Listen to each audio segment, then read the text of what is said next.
Namo Vishnupadaya Krishna Prasaya Bhutale Srimati Bhaktivedanta Swami Niti Namane Namaste Saraswati Devi Gauravani Pracharane Nirvishesha Shunyavadi Pashacha Sacharane Sri Krishna Chaitanya Prabhu Nityananda Sri Advaita Gadadhar Shivasti Gaur Bhaktivinoda Hare Krishna Krishna Krishna Hare Hare Hare Rama Rama Rama Hare Hare.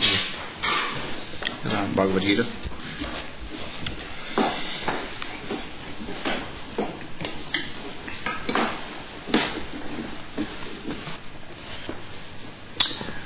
From chapter 10 of Bhagavad Gita, text 20.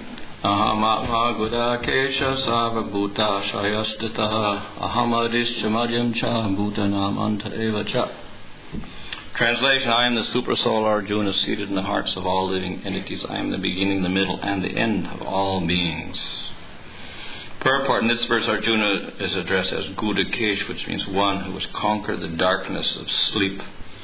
For those who are sleeping in the darkness of ignorance, it is not possible to understand how the Supreme Personality of Godhead manifests Himself in various ways in the material and spiritual worlds. Thus, this address by Krishna to Arjuna is significant, because Arjuna is above such darkness. The Personality of Godhead agrees to describe His various opulences. Krishna first informs Arjuna that he is the soul of the entire cosmic manifestation by dint of his primary expansion.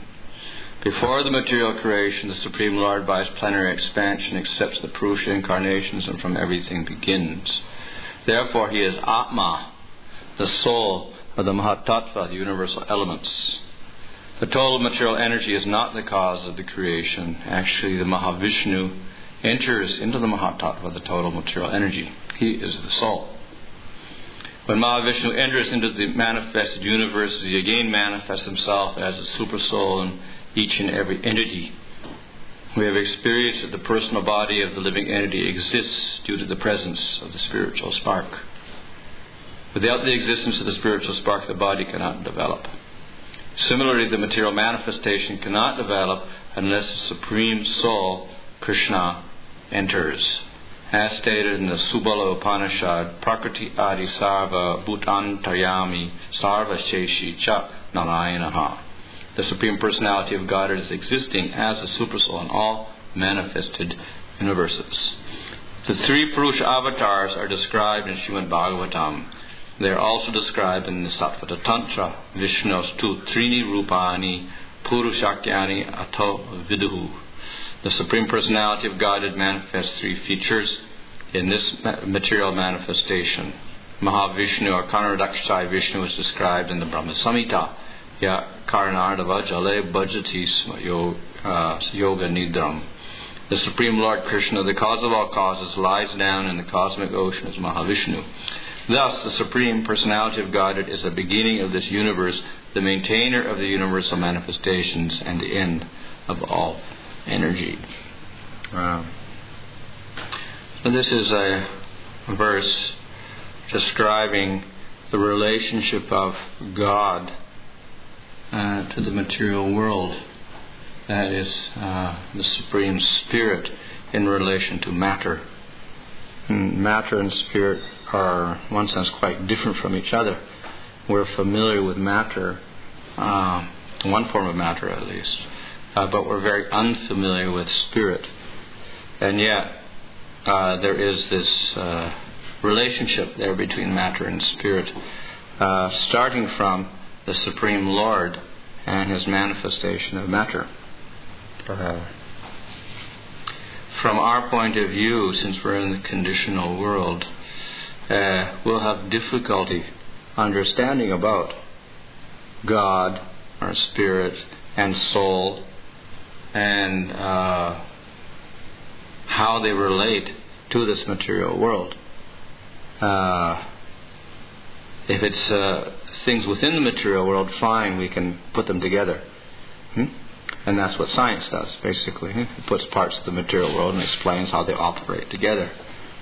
But when soul is related to that, then we'll have a little bit of a problem. When we try to discuss the relationship of soul to the material world, because this is something which we don't know about. And if there is a relationship, then and it is effective all the time in actual reality, then that means we don't really have a real understanding of the world. We got a partial understanding, that part, the material part, but the other part we don't know at all. So therefore our explanation of how things are operating is not complete, because we're only taking those things which are visible to us. So that, of course, is why we have Scripture to tell us the unknown parts of what is real. And so therefore we have in religion and in philosophy a discussion of what is existing, what is real. And it's a little bit different from what we think is real, because they have other categories of existence also. So here, of course, it's very simplified. There is God and there's material world. And then we have the jivas also. This is a simplified category. We have Ishvara, Jiva, and matter. From the materialistic point of view, we don't talk about jivas, we don't talk about God, we only talk about matter. But if we're going to discuss what is real, then we have to discuss all three things. We can't ignore two of them and only admit one. And even then, even if we admit one thing, matter, our understanding of matter is not perfect. And that is why we have science. And what science does, it discovers new things about matter all the time. And every year we get new discoveries about this or that or whatever about the material universe and how it works. And nobody's really figured out completely how it works either. So even matter itself, we have difficulty understanding its workings, much less about anything else that may be beyond matter. Nevertheless, Scripture tries to give us some idea of the relationship, even though we cannot understand it completely from our point of view, because we're still in material concept of things. It tries to give us some idea of matter, spirit, and God, the relationships, and how things work. So it gives some broad picture to us, though it can't give a complete picture. This we get in Scripture. Now the remarkable thing about Scripture, though, sometimes is when it starts talking about things, even about the material world, it looks very strange.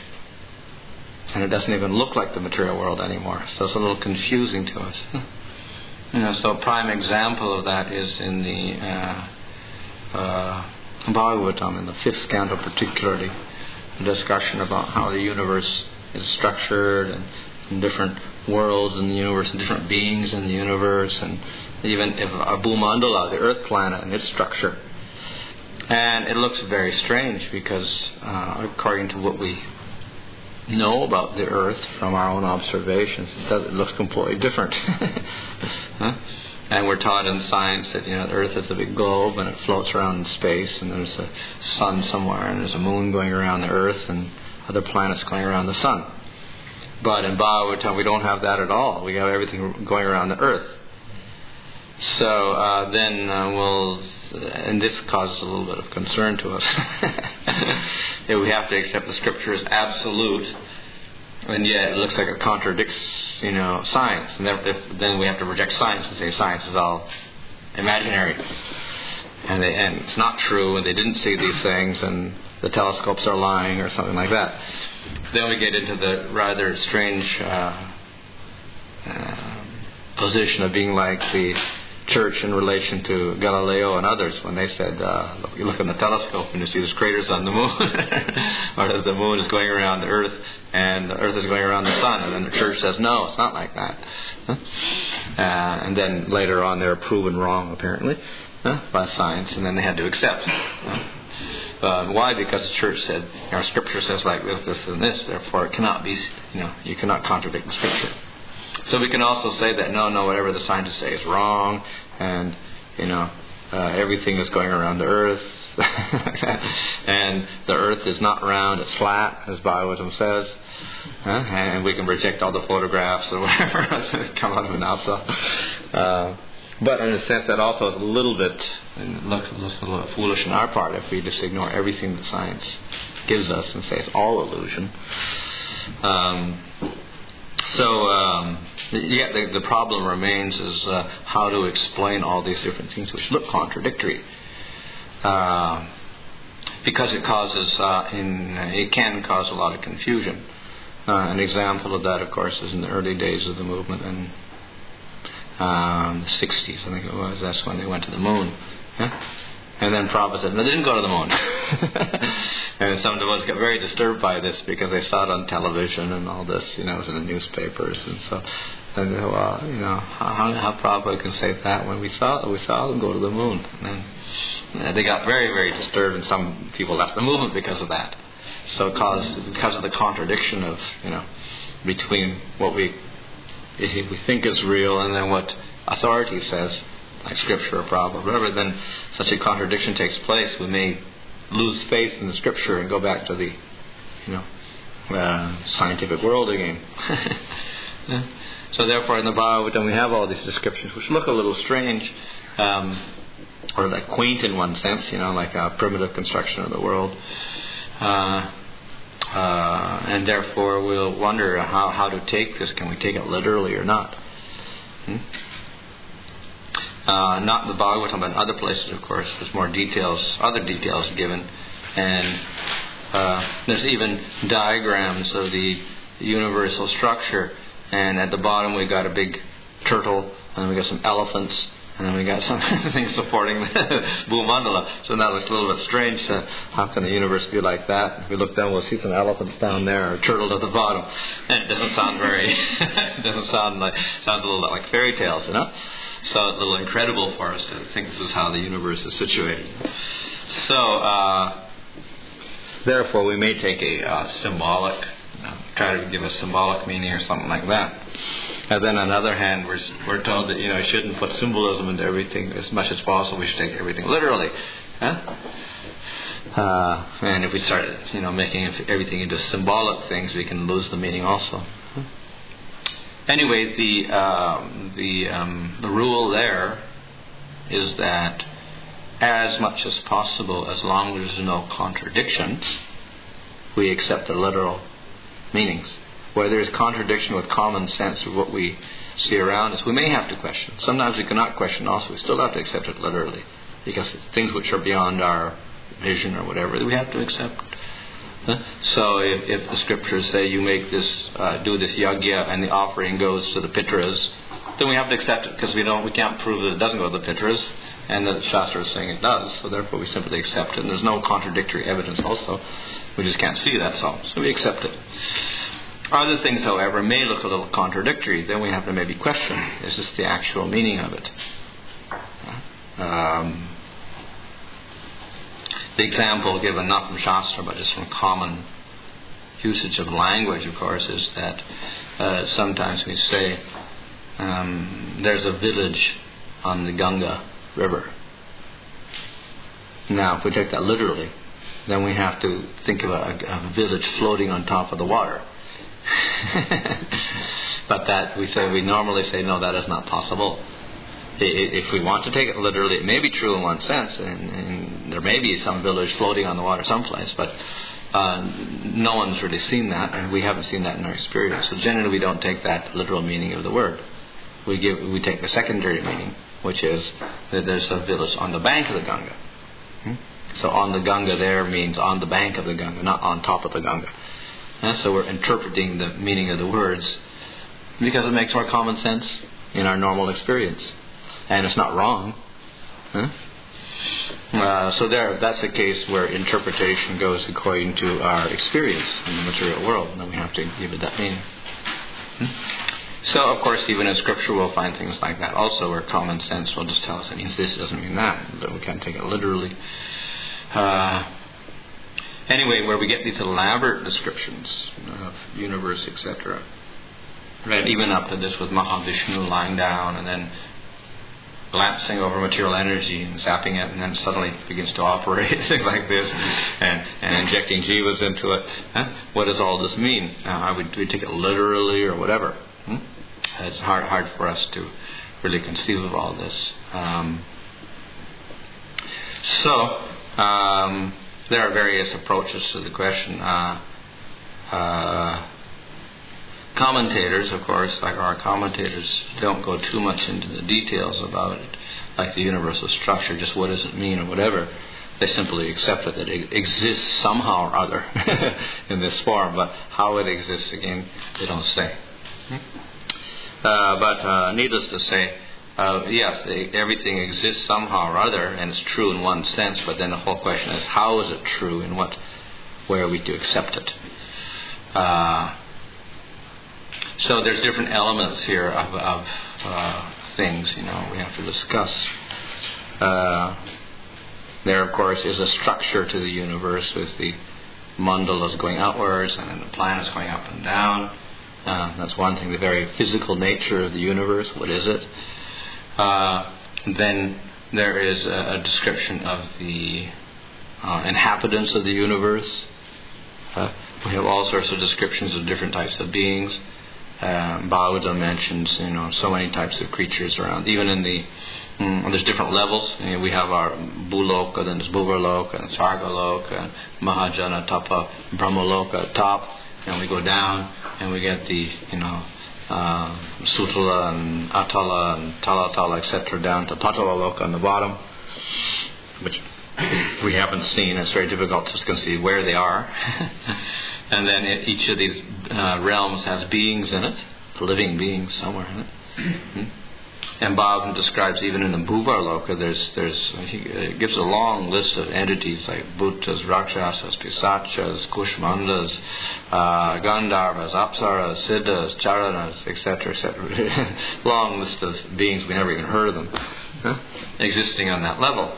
Just above us, actually, just above us. And then what to speak at the higher levels, like Svargaloka, etc., where there's devas and others, rishis, etc. So we get the physical universe, which looks quite different from what science tells us and what we observe from the sky.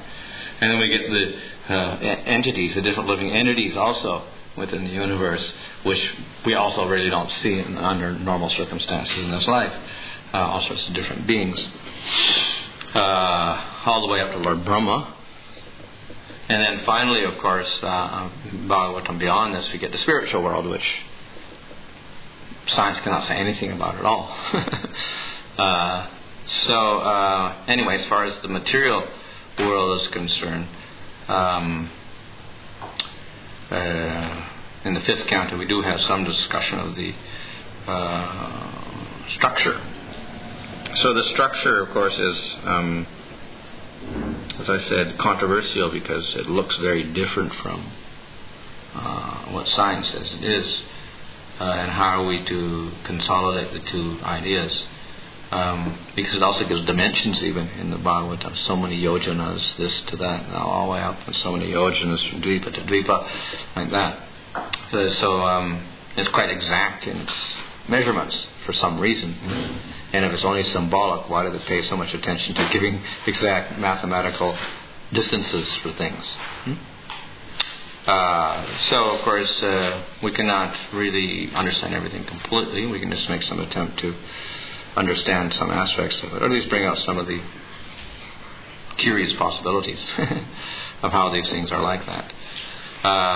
So Sarvabhuta, of course, has examined some of these things, not everything, but some of the so-called anomalies of Vedic description of the universe, particularly the Bhu Mandala. And that describes how there's a flat plane existing around, which is common even in ancient Europe and others, and even up in Christianity up until the Renaissance. They all believe the earth is flat, and it's like a big plate.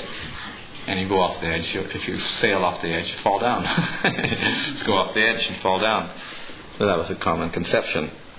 And that's the Vedic. It looks like that's the Vedic conception also. It's a big plate. from, in our mind will think like that. It describes that it's a little more complicated than that, because it describes this big mountain in the middle, called Mount Meru, going up like this. It's not even a regular mountain. It's this inverted mountain almost, with the top upside down, and it's huge, and it's bigger than the Earth planet, if you know what I think. And then there's a little ring-like ocean, and then there's an island around that, and another one, and then we get a bunch of islands, so-called islands, each with different oceans of different materials, like salt water, fresh water, milk, yogurt, and ghee, and sugar water, and liquor, and all these different things, which also sounds a little bit strange. How you can maintain a whole, ocean of milk without going sour, or sugar water without fermenting, like this. So, it looks a little bit, childish in one sense to have these things existing in an ocean, and these oceans are pretty big. They're thousands and thousands of miles across. So we got it. And then on these islands there's trees of different sorts, and there's living entities, and they're worshipping different forms of the Lord, like this. So it looks like, obviously we cannot take it literally, like we go out there and we travel out this way from Bhumangala, we're going to meet a big ocean of milk and then an ocean of liquor, like that. And of course modern science also tells us the Earth is round anyway, and if you travel, you're just going to go in circles. So we get some little contradiction there. So anyway, Sariputta investigated this part of the universe, or how the universe works. He did it in terms of the measurements, which are pretty exact. So many krosas this way and that way, and the different dimensions of the different dvipas, and how much distance between the dvipas, etc., which are very exact. And then he draws up a diagram of how it looks like, which is easy to do. Only thing we have to do is measure find out how big a krosha is. That particular type of measurement. In doing that, of course, he came across some very interesting phenomena about measurements. It looks as if there was one universal measurement on the Earth at one time. We have things like a foot, in the Western thing, and now we standardized all these measurements. I think they're replacing the foot with the meter now, and that's also got a certain particular, length determined by certain factors, like circumference of the Earth divided by so many factors, like this, or whatever. It's supposed to be very scientific, but and some of the other measurements look a little bit arbitrary in how they produce the foot, or whatever. So distance between two places in England divided by a factor, and then we get the foot. But examining all these different measurements further and further, it looks like there was some sort of universal measurement, and that was also based upon, coincidentally, dividing the constant factors like the circumference of the Earth up into even numbers or whatever, or 108 or 1008 or something like that, to get exact small measurements like that. So very interesting. So the krosa was also one of these measurements which divides up quite nicely in terms of circumference of the Earth, and dividing it by some even factor, and we get that. So anyway, then using that factor, the length of the krosa, then he converted it into kilometers or miles or whatever, and then worked out the distances between the different dvipas. Then he tried to explain why they're of different dimensions in certain patterns like this. And so his theory was that it follows the orbits of the planets, actually, and so that the islands are actually the orbits of the planets in relation to the Earth. And if we can measure those distances, then we'll see if there's some correlation with the krosa, with the modern measurements we have. The difficulty, of course, is that this is all in relation to the Earth. As we know, we have a Bhumandala, and then we have other things around like that. And the sun, it's not concerning the sun, it's concerning the Earth. So therefore, if we're going to measure planets in relation to Earth, it's not so simple as taking it from the sun, because as you know, in science we learn everything goes around the sun like this, but and then the Earth is going around the sun like this also. So then, if we're to measure the planets in relation to the Earth, each planet is a little bit more complicated because the paths are going to be more complex in relation to the Earth. You can do it; it's more complex. But anyway, we can do that in modern mathematics and modern science. We can do that. We can plot in relation to the Earth the paths of the different planets. Like, Mercury, Venus, Moon, of course, is regular because it's around the Earth, and the Sun, and Mars, Jupiter, Saturn.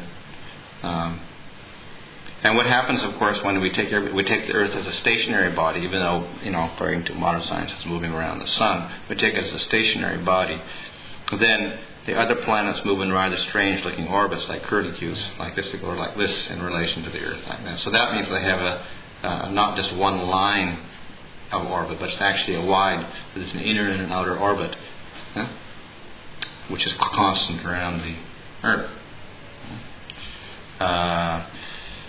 So he calculated the different orbits in terms of modern science, their inner and outer orbits of the different planets, and then he developed.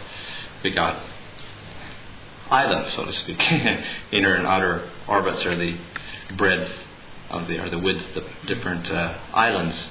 The orbits are like the islands, so we get like donuts, so to speak, shapes around one central thing called the Earth. And the interesting thing was that if we take the modern calculations of the inner and outer orbits of the different planets in relation to the Earth,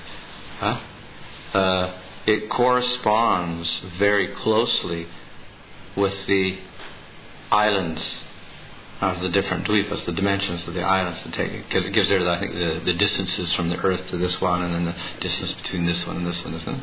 So if we took those distances, they correspond quite closely to the distances given calculated in modern astronomy, which sounds very peculiar because these orbits that we calculate now are done only in the modern century, with modern instruments to see the movements of the planets, etc. So they've only developed this and calculated this in the modern era in the last 50 years or so to get these exact distances. But these distances are quite comparable to the things in the Bhagavatam. So it doesn't look like chance that they just thought up some funny figures in their head, like, if you're making a fairy tale, then you'll say, okay, this planet is so many millions of miles away and that one's so many millions of miles away. It doesn't look like it's something that somebody made up unless it was a great coincidence and it just happened to coincide, which seems highly unlikely. Maybe you can get one of them the same, but not all of them. So of course one is out. I think it's Mercury is out. One of the planets is out, but the others are pretty exact, and the distances, the outer and inner distances. So therefore his conclusion was that actually, that's Sariputta's conclusion, was that what we mean by the Bhumandala, or these different islands, is actually an image of the orbits of the planets in relation to the Earth, the inner and outer orbits. So in other words, it's a picture of our solar system from the point of view of the Earth. And that's what the Bhagavatam is describing by Bhumandala. And he also makes the comment that in ancient societies, probably this also was the intention of calling it, describing the flat Earth, so to speak. And it's not literally a flat Earth, but it is describing the solar system, which is spread out kind of like a plate, and all the planets are revolving. So when the different ancient mythologies or things speak about this, they're speaking about the orbits of the planets, not about a flat Earth. And only in later times in Christianity, whatever they thought of it, the Earth is flat. Because we also see in astronomy and in astrology, they do also accept a round Earth for calculation purposes. And we see even in the temples the depictions of Varaha lifting up the earth on his tusk. It is round. It's a globe. Yeah. Yeah. So they also had the idea of a globe, not just the flat Earth. So they understood also that idea of a round Earth, which was much before the West understood that. But they also have this flat Earth concept. So the flat Earth is apparently looking like it means the solar system, not just the Earth planet, but the plane of the solar system, and all the planets are revolving in relation to the Earth. So that is some explanation there why we get so-called islands and whatever. He didn't explain several things. What is the Mount Meru in the middle? And then, of course, Mount Meru is also divided up into different varshas. You got different varshas, including Bharat Varsha, and there's mountain ranges in between, etc., etc. Well, he did to some degree. He explained that. And the other thing is on the different on different dvipas, there's different races of people worshipping different devas. And then the other thing is the oceans of liquor. He didn't explain that. Why there are oceans like that. The varshas he explained in one sense, in a different way. His explanation was that one was of course, the planar model of the solar system, and then the other description was a geographical description of the Earth from different points of view. One, of course, was just a geographical type, a regular geographical description. Where we get, the different rivers and mountains and things like that. And the other was of looking at it, taking the round Earth and pulling it apart and dissecting it and putting it onto a flat plane and then seeing it from the top.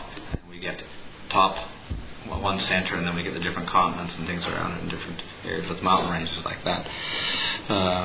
So that was how he discussed the dissection of the middle portion with Mount Meru in the middle. But it would look like, when it describes the different people and different worships, so obviously those different worships are related to different planets also. And in the one place they're worshipping the sun, and another the moon, and worshipping different avatars which seem to represent the different planets. So, in other words, we get Mercury, Venus, Sun, Moon, Mars, Jupiter, and Saturn, and these are the planets. And then they had different avatar forms they're worshipping on this. So, in other words, the avatar forms are representing the planets, probably. As for the liquor and the honey, or the ghee and the milk, and no one's commented on that. Why these different oceans are there? But perhaps it doesn't mean literally ghee, honey, but it could refer to some sort of density, different densities of something or other. What I don't know, but obviously the different materials probably represent different degrees of density of something. Because some are thick and some are thin, whatever. So it could refer to some sort of maybe gravitational pull or densities of experience of one liquid in different planets being of different density or something. I don't know what it means, but anyway, that's still up in there. We don't know what that means. So anyway, that's one explanation, which seems to hold a lot of truth in it, because at least from one point of view, it coincides with the modern investigation. The only point, of course, is that how could they so accurately calculate the distances in the Bhagavatam?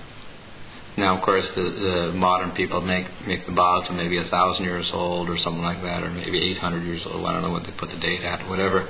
Not more than 1,000 years. But even if it's 1,000 years old, the calculations that we now have, which are considered accurate, were only done in the last century.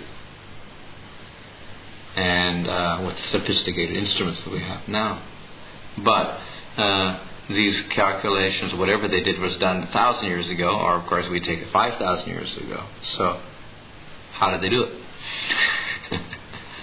Why are there instruments? How did they do it? Or did they do it without instruments? Or if they didn't have any instruments, they couldn't have done it. So then somebody must have given them information to them. Who gave them information? So where it comes from? And how it can be so accurate? So this, of course, indicates that looks like there's other sources of knowledge than we know of. And so the information was passed down accurately, and it came down here from some source. Somebody gave the information. Or otherwise, the persons that are here accurately observed it using their own accurate instruments from another civilization, whatever. Which indicates that civilization was more advanced previously, and somehow it's declined, and now we're coming back at some sort of level of sophistication again in instruments, but previously it was also very accurate, therefore they can make accurate predictions. However, it looks as if they coded them into their works in a rather oblique way, so that we don't understand now all the different meanings of all this thing, but nevertheless the evidence is there somewhere in the works. So that's his explanation of the Bhumandala. Not completely of Mount Mara, how that is like that, whatever. But at least of the Bhumandala being the orbits of the planets.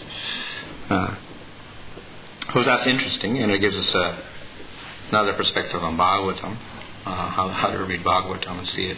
It's slightly, we could say, symbolic in one sense, but representing accurately some scientific data.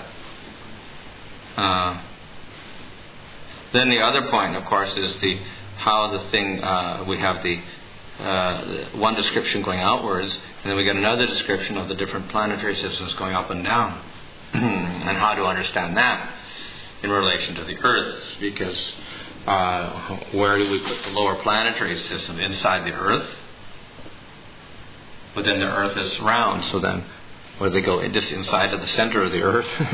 Inside the center, they're going towards the center. We're going to have layers going down at the center somewhere where it's all molten and sticky and hot. Or is it going below the Earth or whatever? That's one problem. The other is, where are these other places above? Also, we have Bhuvarlok and Svargalok and things. And it describes in the Bhagavatam that in Svarga we get the different planets like Venus, Mars, Mercury, Moon, Sun. All these are all the planets that we know in our solar system are in the Svarga sphere. And below that we got a Bhuvarloka, and above that we got other spheres. So where are these places? And then the Bhagavatam gives exact dimensions. I think there are distances between this loka and that loka also, up to Brahmaloka, which is very, very far away. So what are these places?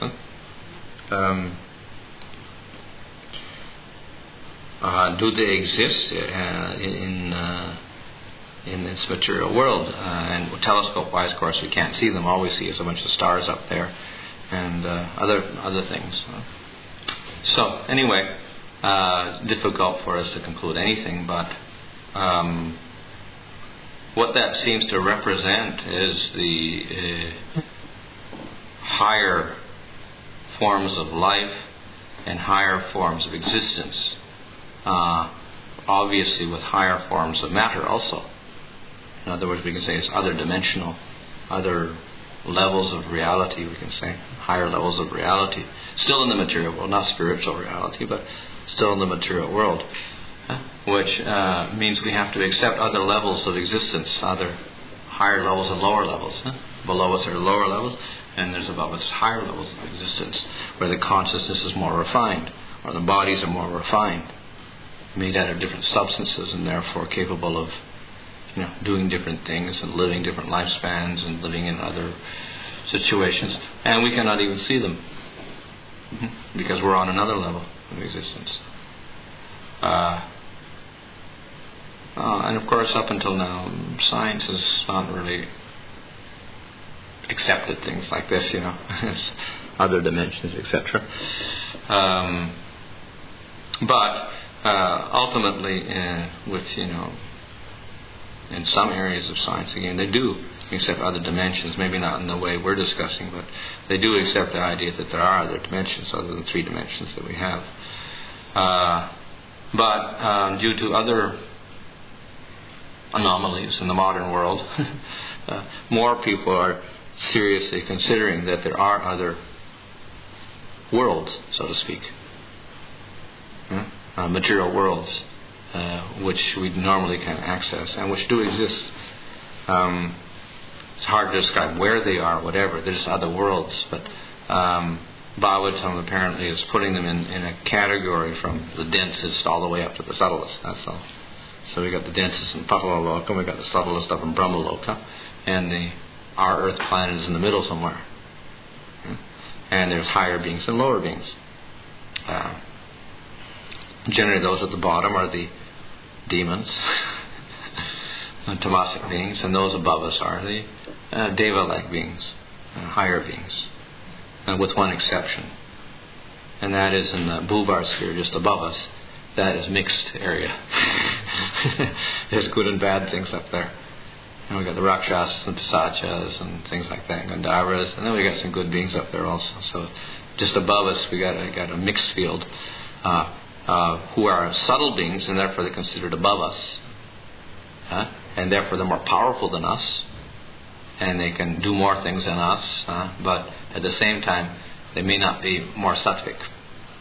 In fact, they can be tamasic also. So we got like a little bit of a mixed thing there. More subtle bodies, but can also be lower consciousness. So this is in the Bhuvar sphere, just above us. We got those beings.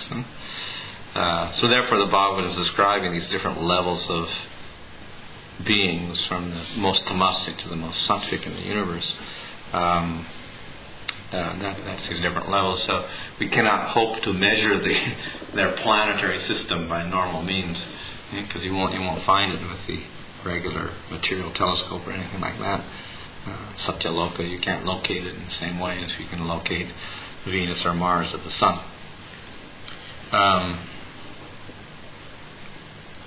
In physics itself, I think they're getting into other areas now where it looks as if they're accepting the fact that even the planets can exist in different dimensions.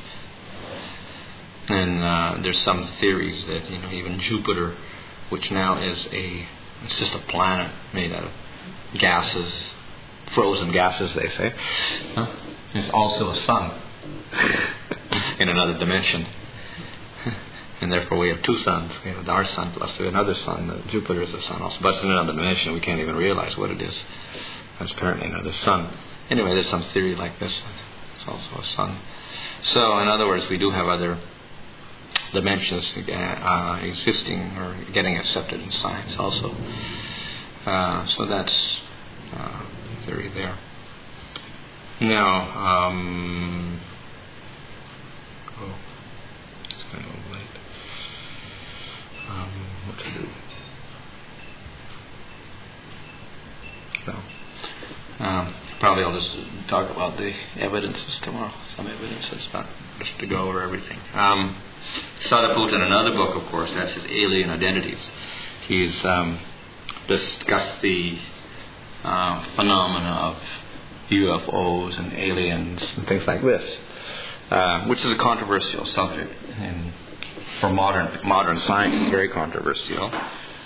For people in general, then they have mixed ideas, but apparently I just read something that at least 30% of the people of the world, America, accept other entities. And I think maybe 10% will even claim they may have seen them like that, and maybe 2% will claim contact with them, actual meeting, something like that. So it's not so uncommon, and I don't know the exact figures, but at least there's at least 30% or something will actually accept them, and maybe 30 will say I don't know, like that, 30% like that. So there's a sizable segment of the population of civilized countries that at least accept the possibility of these things. Part of the difficulty, of course, is that it looks as if the reporting is not done honestly. In other words, Sariputta has recorded in this book of all the different reports, and it looks as if the military and the government has examined very closely all these things. And there are cases which they cannot explain away. But nevertheless, they'll never admit there is such cases. They can't explain it away. They'll just say, in other words, they put out a report finally, and they said the whole thing is, we can explain it all in terms of, either false reports, illusions, or natural phenomena. But then they didn't even mention the cases they couldn't explain, which are still there. Yeah? So in other words, and they denied that they were interested in the affair at all. But it looks as if they were deeply investigating everything, and quite secretly also. So it looks like information is somewhat withheld. So that's the difficulty in, getting to the truth of the matter. Before the famous Roswell incident, of people getting photographs and experiencing of different objects like this. The famous incident, of course, was the Roswell incident, which reported in the newspapers actually that they said a flying saucer crashed. That was the first report that came out. Unfortunately, they didn't show a photograph or anything like that. But then a few days later, the military denied the whole thing. They said it didn't. It was a weather balloon or something. And then since that time, of course, the military has altered the story until a few years ago they altered the story again and made another story up and said it was this or that, whatever.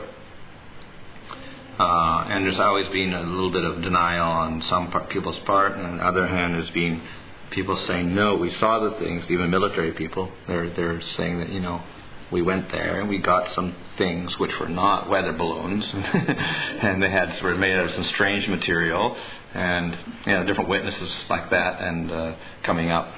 But it takes 50 years to get the witnesses to speak for some reason, So it looks as if they're being told you can't speak about it. So anyway, after 50 years or so, that was 1948, I think, it crashed. And it's in New Mexico.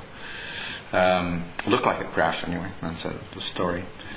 And then material was splattered all over the place like that, and the ground was melted and turned into glass in certain areas like that because of the heat. And the material was there, and then the military came and picked it up. Some farmer was on some rancher's farm, and he phoned them up and said, look, there's this thing on my property. So they came and picked it up, and they took it away, and apparently there were bodies there also. And some people reported that, yes, we saw bodies also go in there. And like this, and then there was denial there's any bodies, and denial that this is some experiment with weather balloons and all that. So it was covered up. But the stories have persisted down to this day, and it looks as if there's a cover up there somewhere along the line. So that was the first report to come out. And since that time, of course, we get more and more reports. And every day you'll find in the newspapers, every so often you'll get it. Every week in some part of the world there's reports like this, that they're seeing strange things in the sky, this way and that place, like that. So that's gone on in the last 50 years. Now, just a few days ago, another book came out and said the whole thing was caused by mass hysteria over the Cold War, and that's why people reported all these things, and seeing all these things. But that does not take into account so many of the reports that were actually photographed and everything, which are not matters of just imagination at all. So there's a lot of strange ways of trying to convince people they don't exist at all. Anyway, there's lots of evidences we can go into maybe tomorrow or something. Discuss. That's one thing, the flying saucer. And then after that, then there's the idea of meeting people. And these are this a little bit strange because we get into all sorts of things we don't know what to believe in. There's many cases of people, famous cases of books they wrote about what they met the people in the flying saucers, and they communicated, and they went up, they went to some other planets, they came back, all sorts of far out stories which sound a little incredible like that. The first ones were very incredible, and then they got some followers, and then they got some people that rejected, said the whole thing's fake, it's all imaginary, and they made photographs, and they said the photographs are fake, so you don't know where you stand on these things. But even now we still get more reports like that. Just a few years ago there was one reporter who was in the Los Angeles Times. He was a regular guy, and then he wrote a book and said, look, this is what happened to me.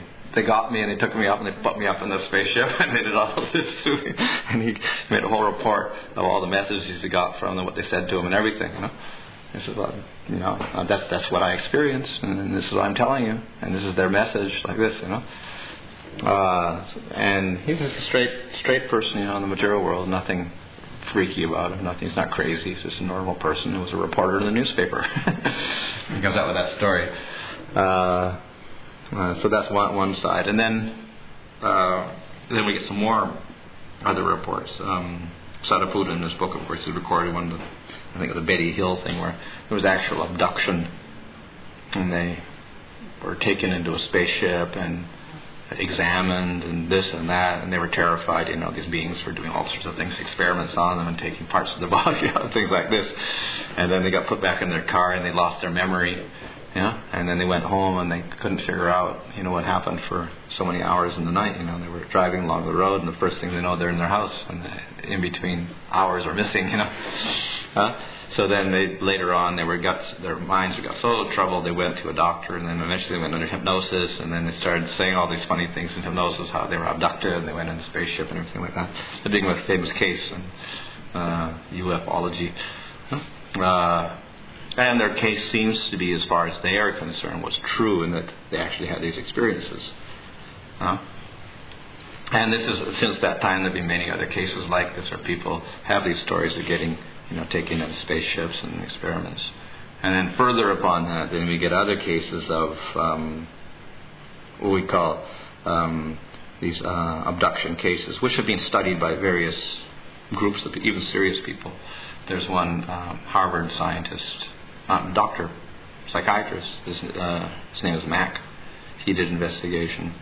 There's another person, not a psychiatrist, but in Temple University in America, he did another study. Both came up with rather opposite conclusions, or very different conclusions. But in either case, they said it's true. They investigated different cases using hypnosis and other to get the people to recollect. And they said these experiences we can't accept them except as true. They're not imaginary. And these people get abducted in the middle of the night. They get sucked up into the spaceships, and then various things happen. Some are negative experiences, some are positive experiences, like that. And then they get put back in their beds later on. So there's all sorts of wild, stories about this. What happens? So this is it's another type of thing, abduction experience. And it seems to be quite common, actually, in America. Maybe what that Ted Mack says is maybe it's 10% of the population gets abducted, which is an awful lot of people. And so, but maybe it's not so much. But they said a considerable amount are abducted, and the other person also was investigating. Jacobs, his name is, in Temple University. He said yes, there's a considerable number abducted also. Mac's version of it is, of course, is a little more positive, and says that, and other people also. In other words, this is divided into two groups. They're all saying yes, these other beings exist. But then there's two groups, and basically polarization. And one group says they're good, and one group says they're bad.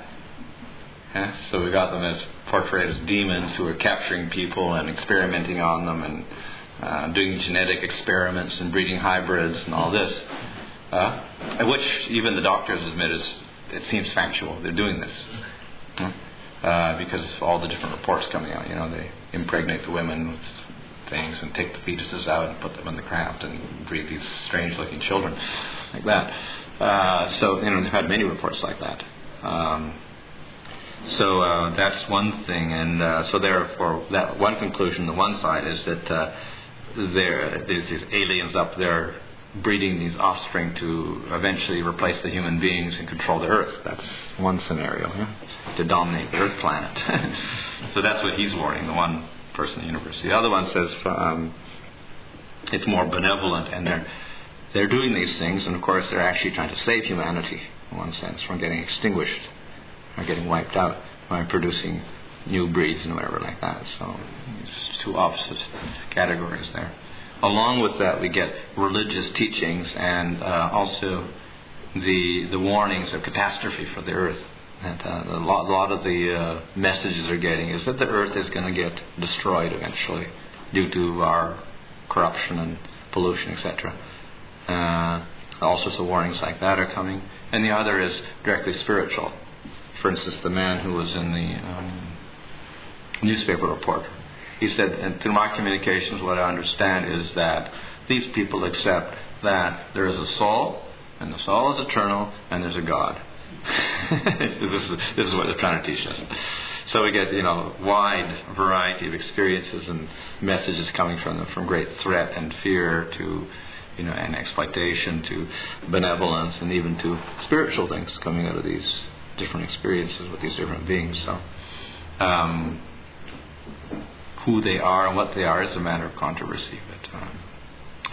But nevertheless, it looks as if the experience, as far as these doctors are investigating, is true. There's evidences also, of course, for this, and cases we can take different things. Physical evidences also are there, including some people they get injured in the process, and they got marks in their bodies and things like that. And some got implants in them, little thingies. We don't know what they are, like little tags embedded in their body someplace, like up their nose or in their fingers or in their knees, and they can't get them out. But they're there permanently, and they can't get them out. So they got implants. So they even have operations, video operations of getting these things out, and there's some real thing there, and this somehow got there, and they don't know how it got there. So there's physical evidences also, so that means it's real in one sense. But at the same time, there are factors which make it kind of unreal also. The part of the experience seems to be in the subtle body or in another dimension, and part in this dimension. So it's very difficult to pin down and prove in the material world in one sense. So what that one doctor did, Mac, is that it's we have to expand our acceptance of what is real into what is mental, and that your mental experiences are also real, and some of these things are happening in other dimensions which are more subtle in the mind and things like that. But it doesn't mean they're not real because of that. And that some beings exist in those levels also, and they're not imaginary; they're also real, and you can interact with them also. So the part of the experience is on a very subtle level, he says, and you can't hope to prove it by normal material means. So anyway, that's the gist of where things are going. And I guess we'll discuss that some other day. We can get into the details of all these things. Okay, any question there? Bhagavatam describes the spaces between the different dweepas was caused by Priyarada's chariot wheels. He drove the chariot around the Mount Meru or something. I don't know if Sadhu-Buddha's sort of touched on that at all. I probably not. I would think that probably has some symbolic thing to it also. And then the edge of the thing was the local mountain or something like that. That he discusses as being the edge of Saturn's orbit, I think, because that is the edge and beyond which the light does not go or something. I think that dimension, local mountain, is the borderline. So in other words, the solar energy doesn't seem to penetrate beyond Saturn. It gets weaker and weaker after that point. So it seems to indicate the edge there, and then Uranus and Pluto are kind of outside the whole thing on the other side.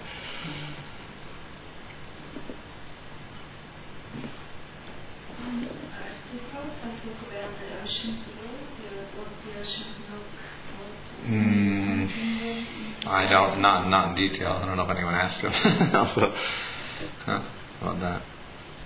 The different oceans. It's hard to say. He just said there was these different oceans, ocean of liquor, etc. like that. No, he didn't explain what they were. Yeah. Also an area described, it's like a mirror. It's so bright that you can't see anything. And that's just before the local mountain, I think. Kind of like the Brahman or something.